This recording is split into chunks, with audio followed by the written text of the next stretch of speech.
E aí, galerinha, beleza? Eu sou Michel de Biologia aqui para mais uma aula agora de Fisiologia Animal e Humana. Voltamos a discutir agora a coordenação endócrino-hormonal. Numa primeira aula, discutimos o conceito de hormônio, o mecanismo de feedback, falamos da glândula pineal e da hipófise. Numa segunda aula, falamos da tireoide, das paratireoides e das glândulas adrenais. E agora, nossa terceira e última aula, vamos falar sobre o pâncreas, os testículos e os ovários. O pâncreas é um caso curioso, porque o pâncreas é um órgão que muitos classificam como uma glândula anficrina, anfi2 crinosecreção. Tem dois tipos de secreção, uma para fora e outra para dentro. A secreção exócrina, o pâncreas exócrino, é formado pelos ácinos pancreáticos, que são canais, são ocos, que lançam o chamado suco pancreático, produzido agora nos ácinos, lançado no tubo digestório, lançado no intestino delgado, no duodeno. Nós vamos falar agora do pâncreas endócrino, que vai produzir os hormônios a serem lançados diretamente na corrente sanguínea, a insulina e o glucagon. Esses conjuntos de células responsáveis pela produção desses hormônios são chamados de ilhotas de Langerhans. Então, peraí, quando eu olho aqui no tronco, no abdômen, onde está o pâncreas está logo abaixo do fígado, do estômago, perto dos rins. O pâncreas, se eu fizer um corte transversal nele, o que eu observo? Eu verei os ácinos pancreáticos, que são grupos celulares ao redor de uma cavidade, onde eu vou lançar o suco pancreático com várias enzimas digestivas, lá no intestino delgado, no duodeno. Mas o que vai nos interessar agora são conjuntos de células isoladas, como ilhas no oceano, que são chamadas ilhotas de Langerhans. Esse vai ser o nosso pâncreas endócrino, que vai produzir os hormônios agora que nós vamos discutir, a insulina e o glucagon. Os hormônios pancreáticos atuam regulando a quantidade de açúcar, de glicose que nós temos na corrente sanguínea. Chamamos a quantidade de glicose no sangue, nos referimos a ela como glicemia. O que esses hormônios fazem? A insulina promove a entrada da glicose do sangue para as células e assim a concentração de glicose no sangue cai, você reduz a glicemia. O glucagon faz o efeito contrário. O glucagon promove agora a liberação de glicose dos depósitos, como o glicogênio do fígado, para o sangue. Então você eleva a glicemia agora. Você vai converter principalmente o glicogênio armazenado no fígado e nos músculos em glicose, lançando no sangue. E assim a quantidade de glicose aumenta, a glicemia se eleva. Então a insulina reduz a glicemia, a insulina é como uma chave que permite a entrada da glicose nas células, o glucagon faz o efeito contrário, libera a glicose no sangue, vindo de órgãos de armazenamento ou de células agora onde eu vou reverter a respiração celular inicial, de modo que eu tenha glicose no sangue para levar para outros órgãos prioritários. Vamos ver como esse mecanismo atua. Então eu tenho aqui a glicose no sangue. Em azul aqui vamos mostrar a ação da insulina. O que a insulina faz? Quando ela é liberada, faz com que a glicose entre nas células. Ou para ser guardada na forma de polissacarídeo glicogênio no fígado, esse fenômeno é a glicogênese, ou permitindo que a glicose entre nas células e automaticamente seja usada na respiração celular, cuja primeira etapa é a glicólise. Então, a insulina vai promover a glicólise para iniciar a respiração celular e também a glicogênese para armazenar glicogênio no fígado agora, na forma de polissacarídeo. Então, a insulina retira a glicose do sangue, reduzindo a glicemia. O glucagon faz o contrário. A glicemia tem que estar num parâmetro adequado, não pode estar alto demais, que a insulina tira, mas também não pode estar baixo demais, que eu preciso ter glicose agora sendo transportada para diversas partes do corpo a fim de ser utilizada. Então, o hormônio glucagon, aqui em verde, faz o contrário. Se os níveis de glicose estão muito baixos, ele promove a quebra do glicogênio polissacarídeo em monossacarídeo glicose. Isso é glicogenólise. Lise, quebra, quebra do glicogênio. Ah, mas o meu fígado agora está com pouco glicogênio. Em casos extremos, nós podemos pegar o ácido pirúvico formado no final da glicólise, reverter a glicólise, transformar em glicose novamente e mandar para a corrente sanguínea. Então, o glucagon promove a gliconeogênese. origem de nova glicose, revertendo a etapa inicial da respiração celular e formando glicose que cai no sangue e pode ser levado para órgãos prioritários, como o cérebro, como o sistema nervoso. Espera aí, popularmente o pessoal fala que açúcar engorda, tá certo isso? Tá, porque se você recebe açúcar em excesso na alimentação, você vai digerir monossacarídeo, cai no sangue e você vai guardando pela ação da insulina a forma de glicogênio. Se você recebe açúcar em demasia e é sedentário, não consome, o que vai acontecer? Chega uma hora, não cabe mais glicogênio no fígado e você também não está usando para fazer glicólise. E você continua recebendo açúcar na alimentação, que você digere e vai para o sangue.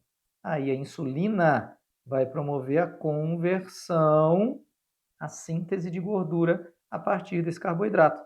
Carboidratos podem ser convertidos em lipídios, pois têm estrutura semelhante, carbono, hidrogênio e oxigênio. Então, o excesso de glicose no sangue pode ser convertido em gordura e armazenado no tecido conjuntivo adiposo, na terceira camada da pele. E a pessoa começa a engordar. Então, é verdade, açúcar engorda. É possível isso devido à alimentação inadequada e ao sedentarismo. Ora, vamos ver mais uma vez como é que é esse esquema da glicose.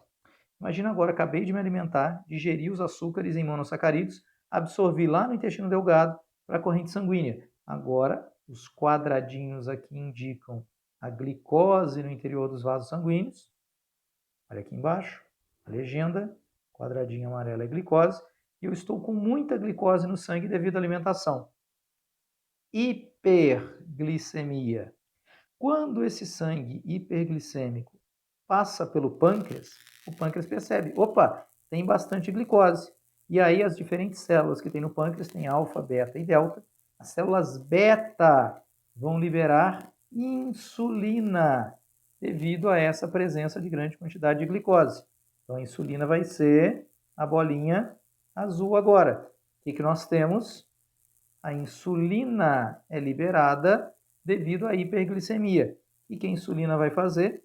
A insulina promove a entrada de glicose agora nas células, permitindo que ela seja utilizada ou armazenada, reduzindo assim a glicemia. Então a glicemia cai pela ação da insulina. Mas tem que ficar num parâmetro legal, não pode cair demais. E se eu tiver agora falta de glicose no sangue, hipoglicemia, quando esse sangue hipoglicêmico passar pelo pâncreas, ele detecta. E aí, opa, está faltando glicose no sangue. As células alfa liberam glucagon. Glucagon está demonstrado aqui como um triângulo avermelhado. Ora, o que o glucagon faz? O glucagon vai promover agora a liberação de glicose no sangue. Principalmente ele vai até o fígado e promove a quebra do glicogênio em glicose. E aí se eleva a glicemia, chegando ao parâmetro adequado. Então, insulina e glucagon com efeitos antagônicos vão permitir agora a manutenção do equilíbrio adequado ao organismo em termos de concentração de glicose, em termos de glicemia. Esse é o funcionamento normal. Nós podemos ter anomalias. Existem pessoas que não produzem insulina adequadamente. Ou não produz, ou produz de maneira insuficiente. Então você tem hipoinsulinismo. O prefixo hipo quer dizer pouco, pouca insulina.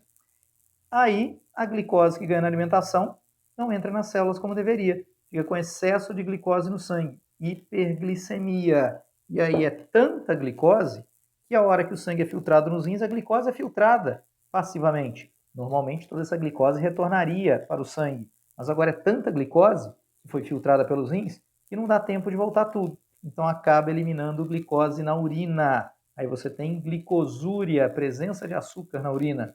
Isso caracteriza uma doença pela deficiência agora de insulina que leva à elevação da concentração plasmática de glicose.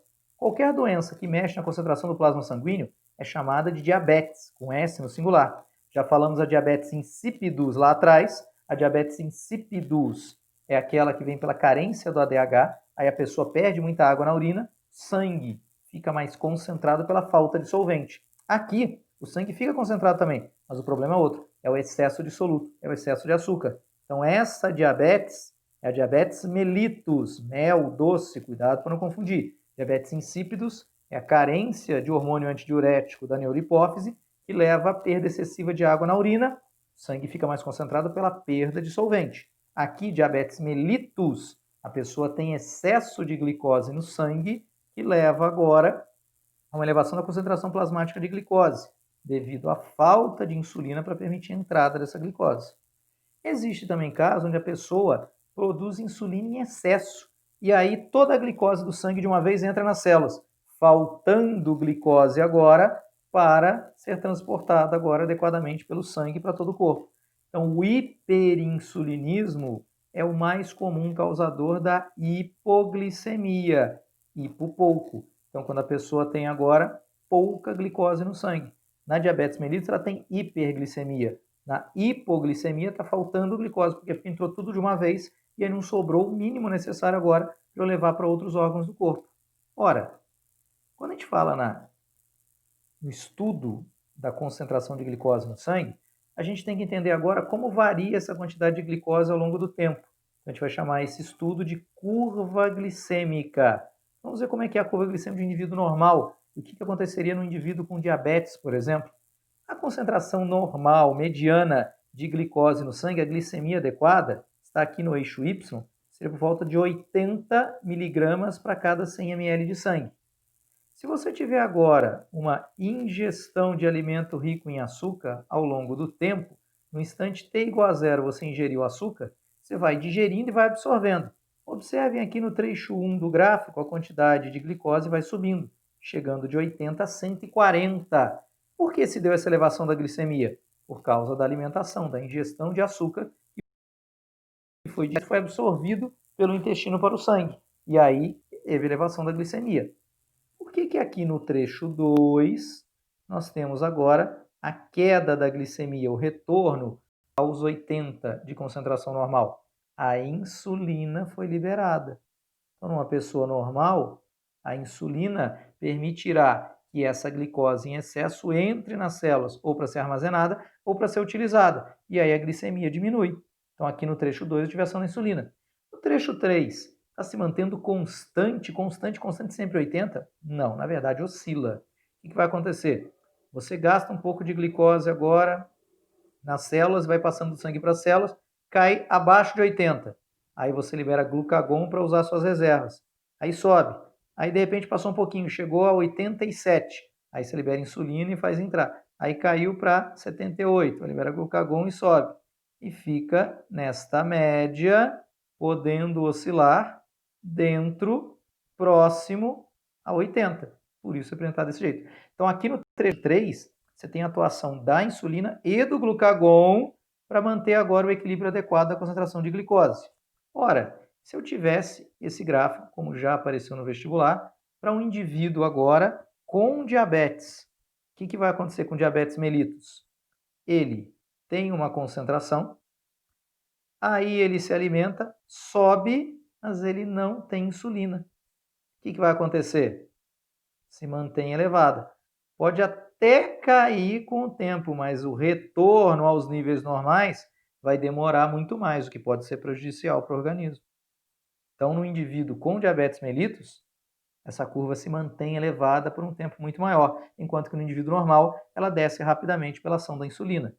Já que estamos falando na diabetes, vamos colocar as características das duas principais. A diabetes tipo 1 e a tipo 2. A tipo 1 é uma doença autoimune, onde seus glóbulos brancos reconhecem as células beta como corpos estranhos, como antígenos, e elas são destruídas. O que acontece? Elas são responsáveis pela produção de insulina. Você não vai produzir insulina. Isso aqui é desde o nascimento. Isso torna a pessoa dependente de insulina injetável, de insulina inalável, de insulina que vem de fora, insulina exógena, como medicamento. A pessoa vai ter que tomar insulina a vida inteira. Ela não consegue produzir porque literalmente o pâncreas dela, as células beta, foram eliminadas. Com isso, a pessoa tem que tomar cuidado com a alimentação. É necessária uma alimentação controlada, uma dieta alimentar e exercícios físicos para manter a taxa metabólica adequada. Aí você tem uma série de consequências, às vezes mesmo com tratamento. Catarata, problemas cardiovasculares, obstrução de vasos sanguíneos com excesso de açúcar, principalmente os mais finos, doenças pulmonares, como acúmulo de líquido no pulmão, edemas agora por questão osmótica, envolvendo excesso de glicose, baixa circulação nos pés, nas extremidades do corpo, por causa da obstrução de vasos finíssimos, e isso dificulta a cicatrização, leva a gangrena de extremidades e pode levar até amputação de membros. A diabetes tipo 2 é aquela que a pessoa fala assim, eu não era diabético, mas fiquei. Não, você sempre foi. Na verdade, você não manifestava. Você produz insulina, mas produz menos do que precisa, menos da média. Se você tiver uma alimentação regrada a vida inteira, talvez você nem perceba, por causa do seu hábito alimentar, que você tem esse tipo de diabetes. Mas hoje em dia, com excesso de fast food, alimentação rica em carboidratos, pães, massas, bolos, pizzas, o que acontece? É muito açúcar. Alia isso ao sedentarismo e à alimentação excessiva, o que acontece? Com pouca insulina sendo produzida, você começa a ter agora excesso de glicose no sangue, você não dá conta, porque tua alimentação está errada e você não consome porque você não faz exercício físico, normalmente, depois dos 40 anos de idade, depois de anos comendo mal, comendo errado, começa a aparecer. E aí o que você precisa? Controlar a alimentação e fazer atividade física. Essa pessoa aqui não precisa de insulina a vida inteira, porque ela produz um pouco. Talvez ela tenha que tomar injeções em alguns momentos de crise, mas sob orientação médica sempre. Então, a tipo 1 vem desde o nascimento. A tipo 2 aparece tardiamente, diabetes tardia, e normalmente está associada à alimentação errada e à falta de atividade física. Tudo bem? Então, vamos deixar aqui um guia rápido. Quando a pessoa tem hipoglicemia, pouco açúcar no sangue, e quando ela tem hiperglicemia, que é o caso da diabetes mellitus, que sintomas que aparecem? Se ela tem hipoglicemia, está faltando combustível no sangue para levar para as células. Então você tem sudorese excessiva, tremedeira, tontura, mudanças de humor, fome excessiva, dores de cabeça, visão borrada e cansaço e palidez excessiva. Você não consegue fazer atividade física, fica cansado logo e está sempre muito pálido. Agora, e quando você tem a hiperglicemia, que é característico da diabetes mellitus? Você tem a boca seca, uma sede excessiva para tentar agora regular essa concentração errada do sangue, né, porque está muito concentrado de glicose, e ingerindo muita água. Você vai ter uma atividade renal e formação de grande quantidade de urina, uma excessiva diurese, então você vai ter que urinar com frequência, o que leva muitas vezes a pessoa a ter micção noturna, famoso xixi na cama. De repente, agora a pessoa fica sonolenta, porque ela tem glicose no sangue, mas não nas células. Uma questão famosa da FUVEST falava. Comente a afirmação. Um diabético, diabetes mellitus, jejua em meio à fartura. Por que jejuar? Jejuar é falta de alimento. As células estão com falta de alimento no diabético, com diabetes mellitus. Por quê? Porque o alimento, a glicose, está no sangue, não dentro das células. Então ele está jejuando em meio à fartura. As células estão em jejum, enquanto o sangue tem glicose à vontade. Uma verdadeira afirmação.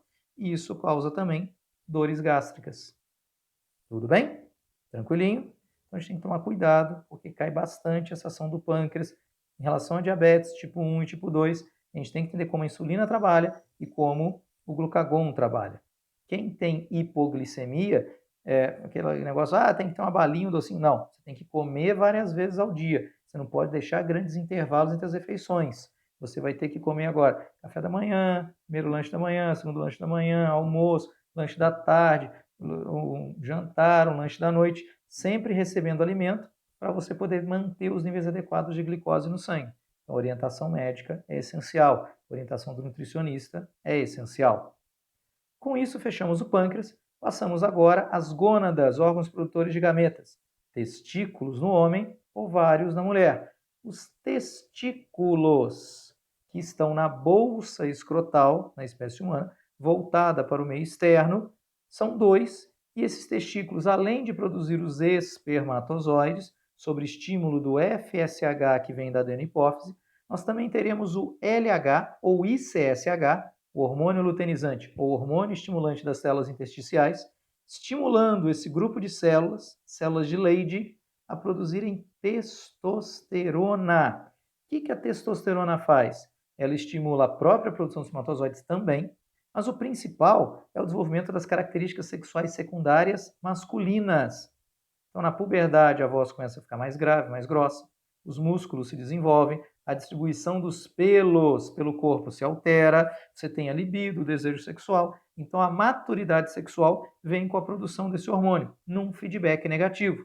Então, a hipófise, produz as gonadotrofinas, que já falamos anteriormente, e LH ou ICSH, que vão pelo sangue até os testículos.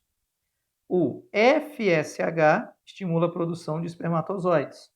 O LH ou ICSH estimula a produção de testosterona. Mas como é que o corpo sabe que já chegou na produção adequada de testosterona? A testosterona cai no sangue e passa pela hipófise. Quando tiver muita testosterona, que a hipófise interpreta, opa, já não preciso estimular mais, segura a onda. Então, níveis elevados de testosterona inibem a liberação de LH, de ICSH, de gonadotrofinas agora pela hipófise, num feedback negativo. E aí você mantém o equilíbrio. Por isso que é perigoso a injeção de testosterona exógena de fonte externa. Então, por causa do desenvolvimento muscular, a testosterona é um hormônio agora anabolizante, anabólico, estimula a construção de moléculas, vai estimular a construção de filamentos proteicos de actina e miosina nas células musculares. Algumas pessoas fazem uso de doses exageradas, desnecessárias desse hormônio para ter crescimento muscular.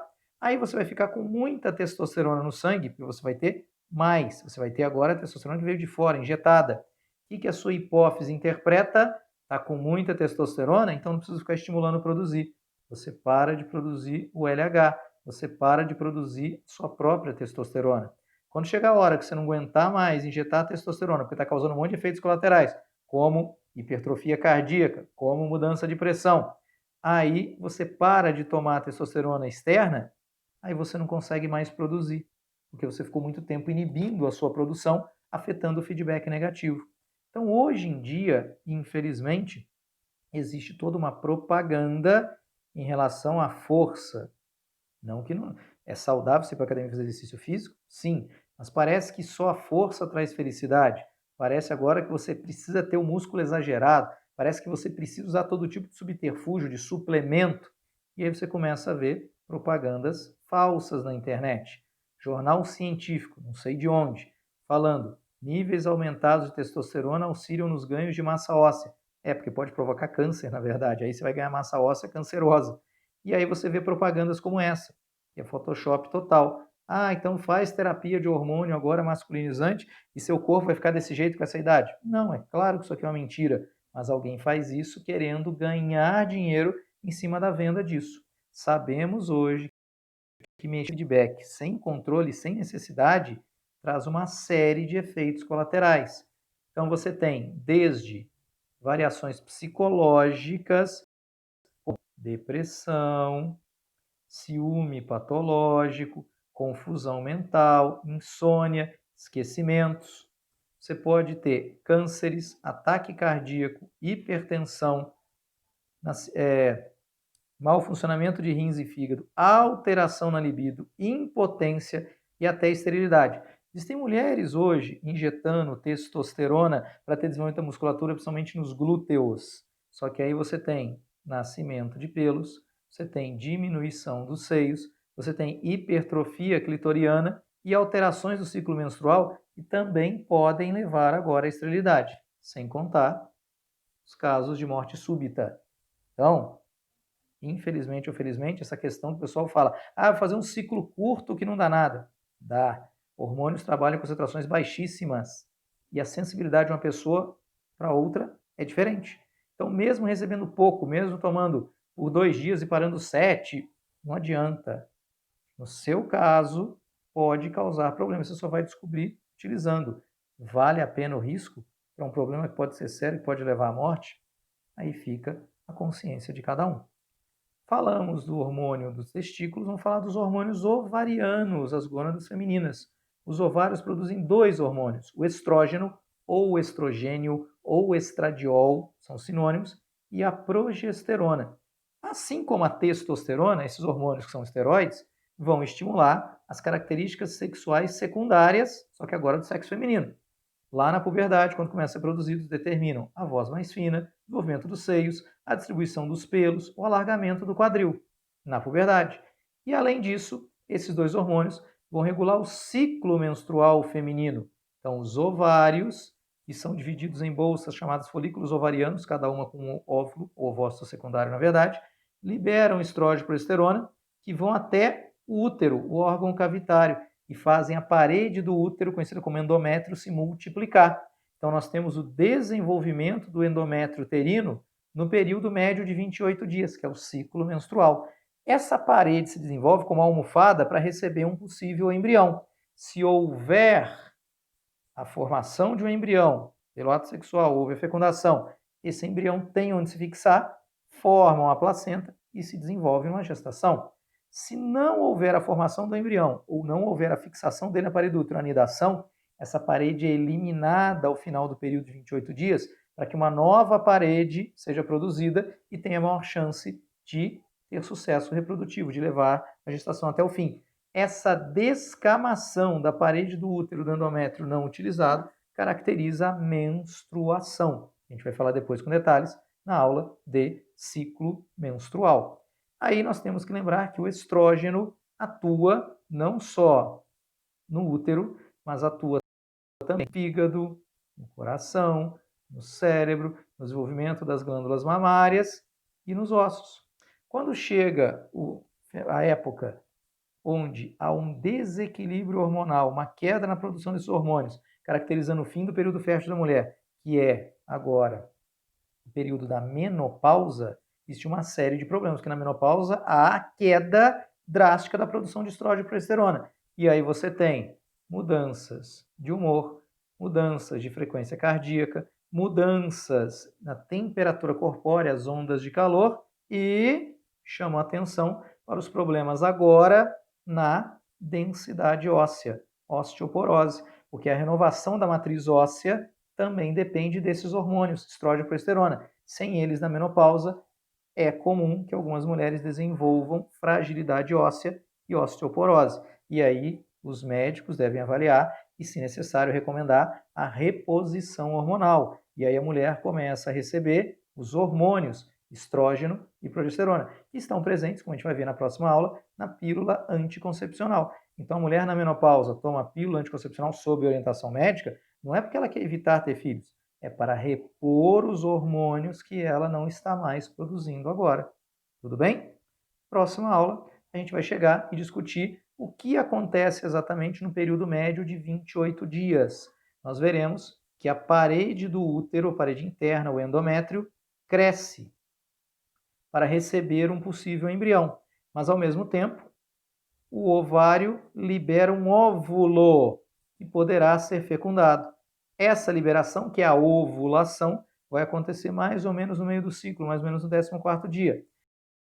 Se o ato sexual houver a fecundação desse óvulo, a parede do útero, o endométrio, está pronta para receber esse embrião e assim formar uma placenta para ele desenvolver pelos 9 meses de gestação na espécie humana. Se não houver essa fecundação, existe um período de 5 a 6 dias em média, onde essa parede interna se desfaz num fluxo descendente de sangue e células que caracteriza a menstruação. Esse ciclo é menstrual porque a cada mês, a cada período médio de 28 dias, o útero se prepara para receber o embrião e um óvulo é liberado lá do ovário. Se houver fecundação formar o embrião, ele tem onde se desenvolver. Se não houver fecundação, essa parede é descamada e uma nova é produzida, para ter garantia de que a chance reprodutiva, agora a chance da reprodução ser efetiva, é cada vez maior. Tudo bem? Próxima aula a gente continua discutindo o ciclo menstrual e os métodos anticoncepcionais. Obrigado pela atenção, galera. Aquele abraço e até mais.